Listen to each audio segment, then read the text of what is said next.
Hey guys, welcome to today's video on stances. My name is Kenneth Boyd with Brimstone Firearm Instruction, and today we're going to talk about stances. It's the first of two videos on hold control. Hold control is the first of 5 fundamentals that we're going to teach. And at the end of the series, you're going to have a pretty good understanding of the fundamentals of marksmanship. So today we're going to teach Noah how to stand and hold a pistol properly. So today we're going to talk about 2 stances primarily. One is the Weaver stance, one is the isosceles. Do you know what an isosceles is? Isosceles triangle. Okay, do you know what an isosceles triangle is? No. I do, because I'm a homeschool dad. Before we get into that, let's talk about the Weaver. The Weaver is a bit more of the older stance, and what it is when you're standing, you're facing your target, you take your firing foot and you put it about a half a step back. Go ahead and put a half step back. Now that's going to put you at an angle to your target.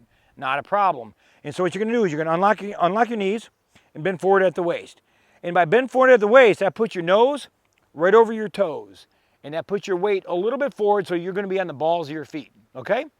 So when you do that, now you're going to take your firing hand and push it forward. There you go. And take your support hand, bring it underneath, and you're going to pull it back. Tracking? So now you have push and you have pull, and that creates a very stable platform for your grip to grip the pistol properly. Good? All right, so go ahead and relax. Now the next one we're going to teach is your isosceles. So go ahead and square off to the target even. There you go.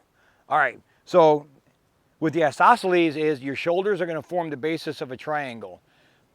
And the basis, the apex of the triangle or the tip is going to be pointed right at your target. And your arms are going to form 2 equal sides, which is an isosceles triangle of 2 equal sides. Good? All right, so let's go ahead and get your feet shoulder width apart. Now bend at the knees, or just unlock your knees and bend forward at the waist. Now there you go, bend forward, you're good. Now bring your head and you want to take your hands together and lock them out, okay? There you go. That's your isosceles stance. Go ahead and look down. There you go. That's your isosceles stance. All right, now go ahead and relax. Now the reason why you want to be on the balls of your feet no matter what it is because you're going to get that impact of the recoil of the firearm, and you have to be able to absorb that.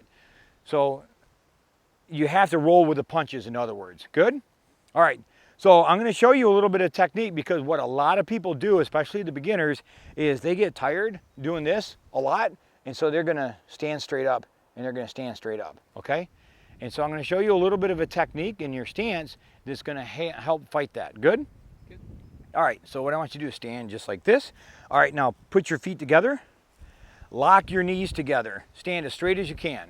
Okay, so go ahead and look straight forward. Now, when you bring your pistol up like you're in an isosceles from that position, go ahead and do that.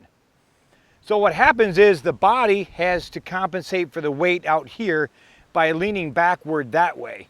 And so what happens is his feet are on his weight is on his heels. And so when he hits the recoil like that, you can see how his whole body rocks back. All right, now go ahead and relax. Good? Now, put your feet shoulder width apart. Unlock your knees, bend forward at the waist. Now put your hands forward. All right? So now when I simulate the recoil like this, you rock steady. Good? All right? So let me show you a little bit of a technique, okay? Go ahead and get your feet again, stand at attention, lock your knees together, stand straight up, and I want you to angle it that way. Now, put your arms forward again.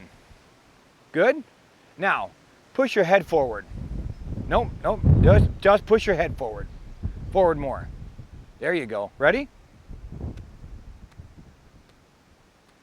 Still stable. So go ahead and relax. So even though you weren't holding your weight on the balls of your feet and leaning forward, you just pushing your head forward allows you to absorb that recoil and gives you the stability you need. Tracking? Okay. Now the benefit to that is, let's say you want to work with a carbine, modern sporting rifle, or a rifle that has a collapsible buttstock. And if you want to be in this, you can call it an assault position, or it's an isosceles one, your rifle is going to be right here. But to get proper eye relief on that rifle, you need to push your head forward. When you're in the Weaver stance and you're at an angle like here, you still need to push your head forward to get the proper eye relief. Tracking? So if you always keep your head forward, you're going to absorb recoil better, but at the same time, when you're practicing your pistol, you're practicing your rifle stance. And when you're practicing your rifle stance, you're practicing your pistol stance because your head's always forward. Tracking? Yep. Now, if you want to get lazy and you just want to sit there and have your knees locked and stand up here and shoot all day long, if your head is forward, you're going to be on target every time. Good?